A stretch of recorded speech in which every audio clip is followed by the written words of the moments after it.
बे समाव हाग्रामा महिलारि बिथांखौ दिल्लीनि बडलेण्ड भवनाव 15 आगस्त भारत उदांस्रि सानखौ फालिनाय नुनो मोननाय जादों आरो गंसे मासियाव जिरायनानै हादरनि बिफा महात्मा गान्धीजों लोगोसे बड'फा उपेन्द्र नाथ ब्रह्म आरो बर'नि गोबां हारिनि थाखाय मुंख्लं जालांनाय बिथांमोननि मुंखौ लानानै आरज गाबनायखौ नुनो मोननाय जादों।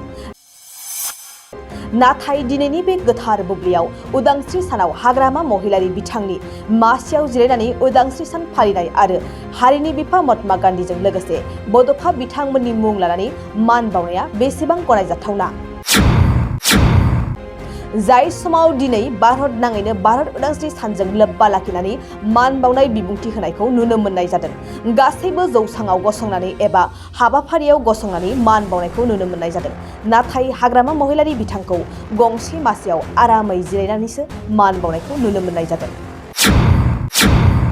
दा मोनसे सोंथि सिखांदों, हाग्रामा महिलारि बिथांनि देहाया मोजां थासारियाव गैया नामा? नङाब्ला दिनैनि सानाव हाग्रामा महिलारिया मानो बेबायदि गंसे सियाराव जिरायनानै बिबुंथि लाखिखो? बे समाव मोनसे गिदिर सोंथि। भारतनि उदांस्रि सान 15 आगस्ट आरो बे भारतनि उदांस्रि सानाव माहारिनि बिफा महात्मा गान्धीजों लोगोसे हादरनि उदांस्रिनि थाखाय जुजिलांनाय गासैबो जोहोलावजो बिथांमोननिसिम आंनि खुलुमनाय आरो सिबिनायखौ बावहरग्रोबाय। नमस्ते। गोसोआव जोबोद गोजोननाय मोन्दों। आङो दिनै बेसेबा गोबावनि उनाव दिल्लीनि द्वारकायाव थानाय बडलेण्ड भवननि स्टाफफोरजों एखेलगे पताका दैखांफानो मोननानै दा गिबियावनो आङो आंनि अननाय, मोजां मोननाय आरो सिबिनायखौ बयनोबो बावहरबाय। दा माहारिनि बिफा महात्मा गान्धीजों लोगोसे भारतनि गोबां सुबुंफ्रानो जिउ गारलांबाय। बिथांमोननि बे कन्ट्रिबिउसनावनो, बिथांमोननि बे नाजानायावनो दिनै भारतनि गासैबो हारि माहारि बा भारतनि गासैबो सुबुंफ्रा गोसोबादि खामानि मावनो मोन्दों,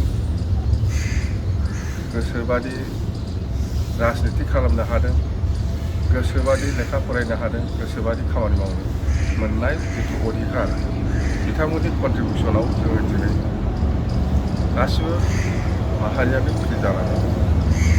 जों ओंखायनो माहारिनि बिफा महात्मा गान्धीजों लोगोसे जेसेबां दैदेनगिरि आरो रायजो राजाफोर दङ, बे उदांस्रिनि थाखाय जिउ गोमालांनाय बा सेक्रिफाइस खालामलांनाय बिथांमोनखौ जों अरायबो सिबिनांगोन आरो खुलुमनांगोन।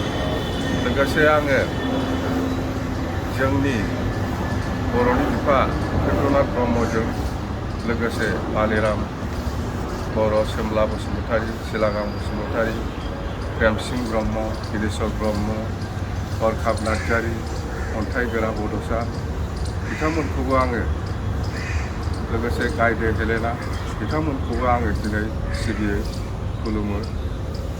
बिथांमोननि नाजानायावनो, बिथांमोननि सेक्रिफाइसआवनो दिनै बिटिसि जानानै थांबाय आरो बिटिसि ओनसोलनि गासै हारि माहारिया दिनै बडलेण्ड मोनाखैब्लाबो बिटिसि ओनसोलखौ बिथांमोननि नाजानायावनो जोङो, बिथांमोननि सेक्रिफाइसआवनो जोङो बिटिसि ओनसोलाव गोबां खामानि मावनो मोन्दों आरो जौगाखांहोनो हादों। जेन'क दिनै 15 आगस्ट बे साना जोंनि थाखाय जोबोद गोसोखांथाव। नोंथांनाव हान्थु, सिं, गोदोना, आखाइनि आसि, सिंस्रि, दाफोना सानाय, आफादावदै सानाय, आथिं मिजुनाय सानाय, खर' जरा सानाय, आथिं फारनैबो बोलो मोनै जानजि सानानै आथिङाव साहैनाय, जायखिजाया गोजामनिफ्राय गोजाम सानाय जादोंब्ला नोंथांमोना जिंगासिनो नांला।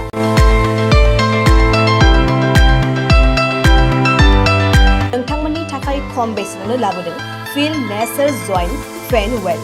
बे थाव मालिसखौ फुनोब्लानो नोंथांनि गासै सानाय जेंनाया खारगोन। अब्ला मानोथो गोबाव खालामखो? अर्डार आरो गोबां मोनथिनो थाखाय नैबे जानबुं नङाव फन खालाम 9974030738।